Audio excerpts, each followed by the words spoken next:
The Candyman poisonings, one of the most infamous Halloween crimes in U.S. history, occurred on October 31st, 1974, in Deer Park, Texas. Ronald Clark O'Bryan, a seemingly ordinary optician and father of two, plotted a horrific crime that would forever change the way parents viewed Halloween.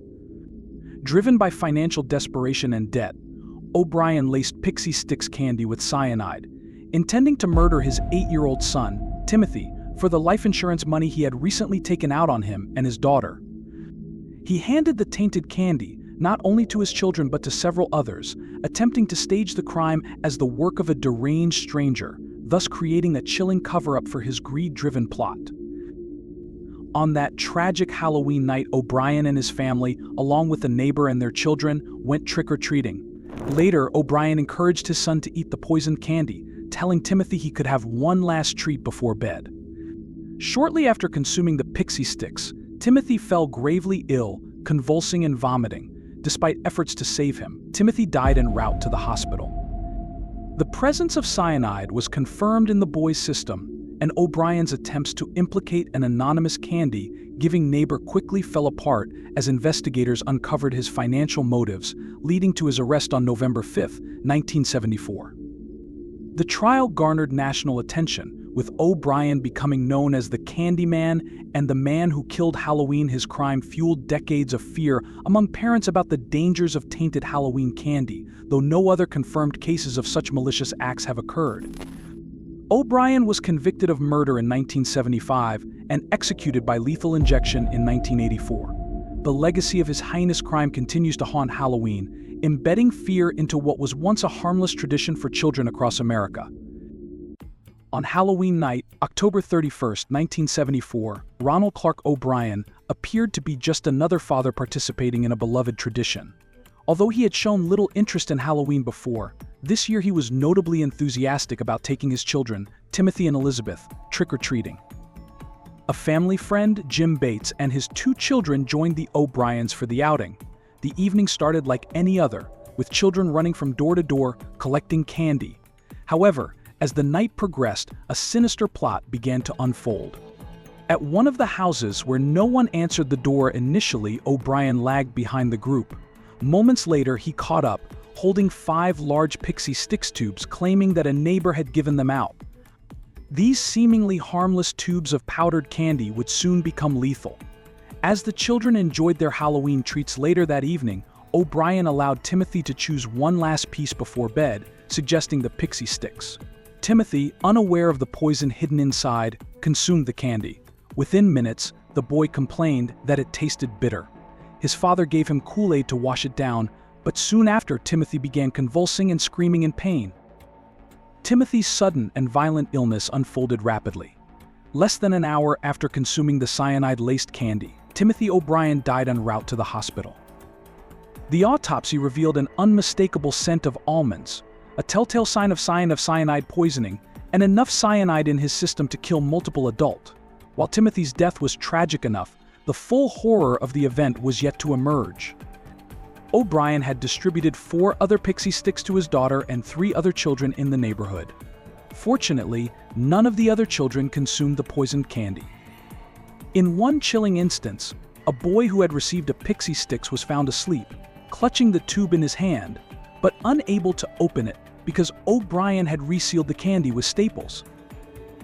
What had started as a seemingly innocent Halloween night had become a nightmare that would haunt the O'Bryan family and the entire community. As the investigation into Timothy's death began, suspicion quickly turned to Ronald O'Bryan, setting the stage for one of the most notorious cases in U.S. history. The moment young Timothy O'Bryan consumed the poisoned Pixy Stix, evening took a terrifying turn. Within moments of finishing the candy, Timothy began to complain of a bitter taste in his mouth, a foreboding sign that something was terribly wrong. As his father, Ronald O'Bryan, watched, Timothy's condition rapidly deteriorated. He soon clutched his stomach in agony, crying out, "Daddy, Daddy, Daddy, my stomach hurts." Within minutes, Timothy was vomiting, convulsing, and struggling to breathe. Despite his father's efforts to calm him and provide Kool-Aid to mask the bitterness of the cyanide-laced candy, the poison had already begun to take effect. Timothy's condition worsened, and before paramedics could intervene, his body went limp.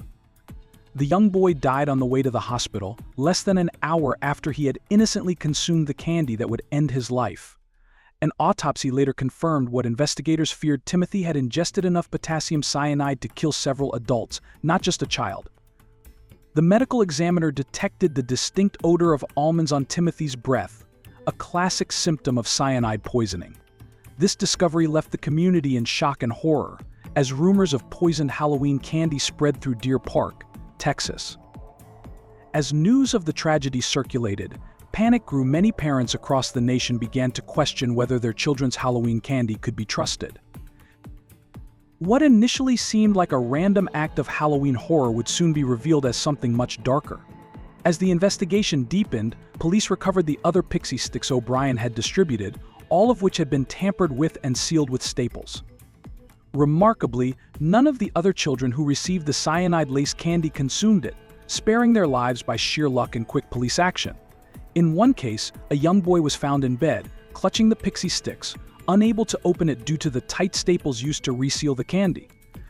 O'Bryan's own financial troubles, including mounting debts of over $100,000, led him to commit the unthinkable, murdering his own son in a plot to collect insurance money. Timothy's death marked the beginning of the unraveling of O'Bryan's sinister plan, setting the stage for one of the most notorious cases of premeditated murder in U.S. history. As Timothy O'Bryan's tragic death shook the Deer Park community, suspicion quickly mounted, and investigators began to scrutinize Ronald O'Bryan, Timothy's father. Initial inquiries focused on O'Bryan's inconsistent story about where the poison candy had come from. When asked to point out the house that distributed the Pixy Stix, O'Bryan faltered, claiming he couldn't remember. His uncertainty raised alarms for investigators, especially after a thorough investigation of the neighborhood revealed no one matching O'Bryan's vague description of a mysterious homeowner.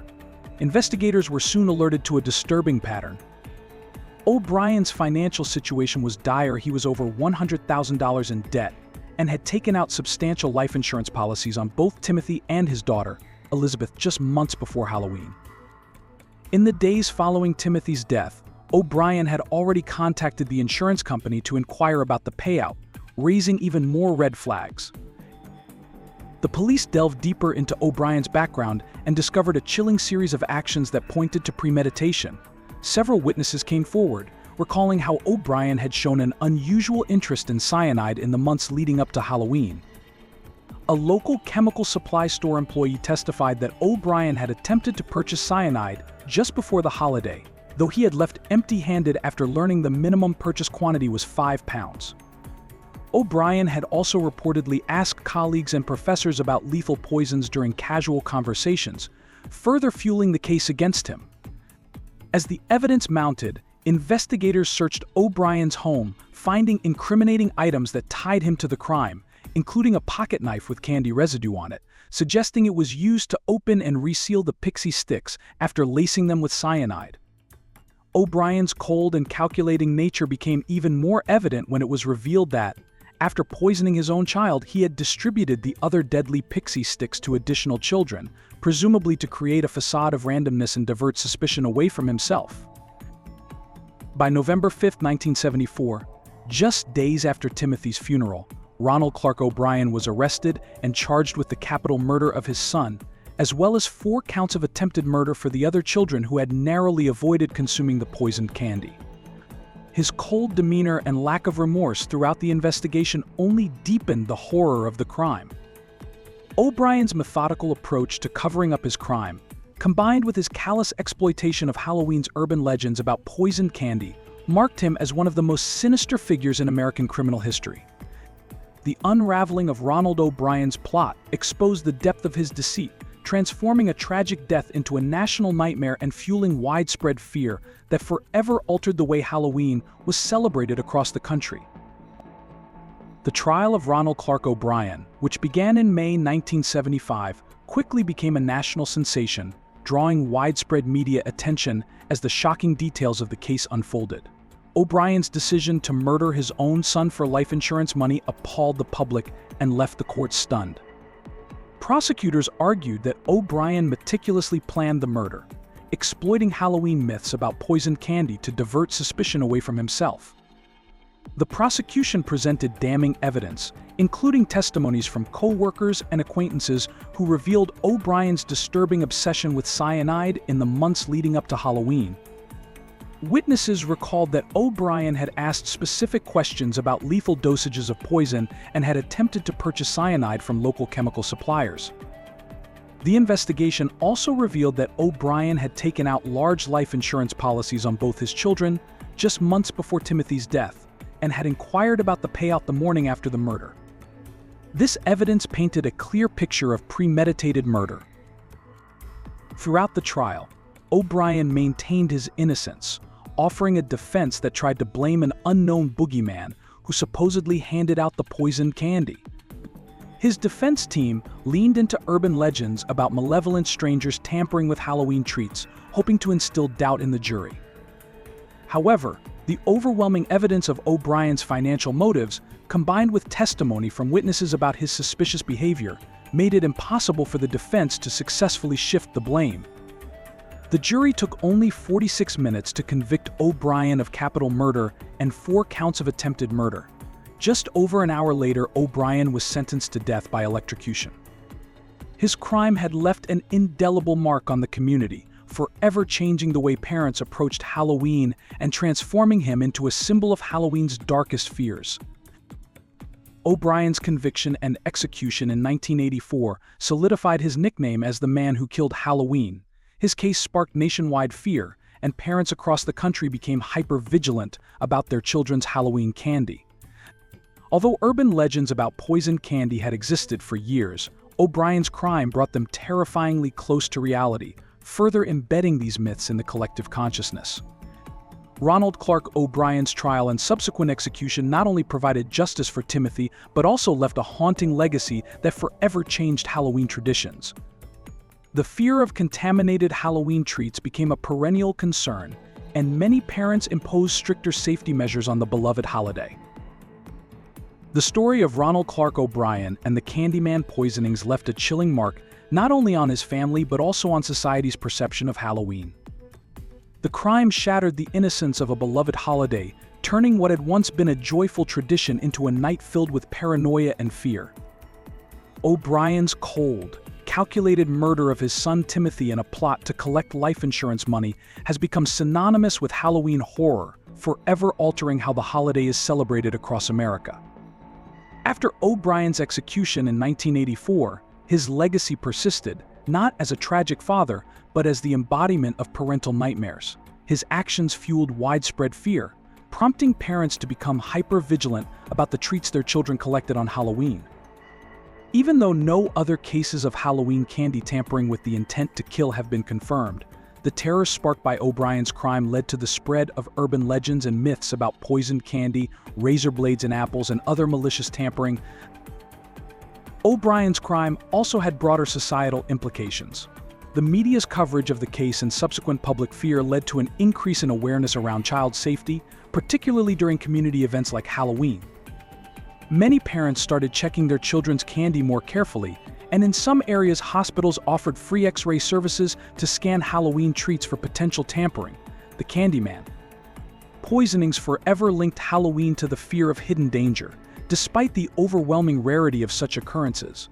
While O'Bryan was ultimately held accountable for his heinous actions, the emotional and psychological damage his crime caused lingers on. Halloween has never been the same for those who remember Timothy O'Bryan's tragic death, and the trust that once underpinned the holiday has been eroded for generations.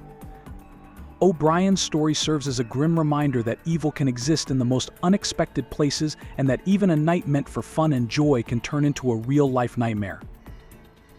The media played a pivotal role in shaping and amplifying public fear. Following the 1974 Candyman poisonings, Ronald O'Bryan's crime, in which he laced Halloween Pixy Stix with cyanide to murder his son for insurance money, was sensationalized by the press and became a national story. The coverage tapped into pre-existing urban legends about tainted Halloween candy, fueling paranoia among parents that strangers were intentionally poisoning children's treats. The intense media focus on the case magnified concerns, even though O'Bryan's actions were a rare and isolated incident. News reports continuously highlighted the idea of dangerous Halloween candy, despite the lack of widespread evidence for such crimes. This reporting helped cement the urban myth that Halloween treats could contain poison, broken glass, or razor blades. Over the years, these fears persisted, especially during periods of social unease, with media outlets revisiting and amplifying concerns around Halloween safety. Even decades later, the fear stoked by the O'Bryan case continues to influence modern Halloween traditions, altering the way the holiday is celebrated across America. The tragic murder of Timothy O'Bryan by his father, Ronald, in 1974 deeply impacted how Halloween is perceived and celebrated in America. Following the revelation that O'Bryan had laced his son's Pixy Stix with cyanide in a plot to collect life insurance money, fear around Halloween candy tampering surged. Parents became increasingly paranoid about the safety of their children's trick-or-treating experiences.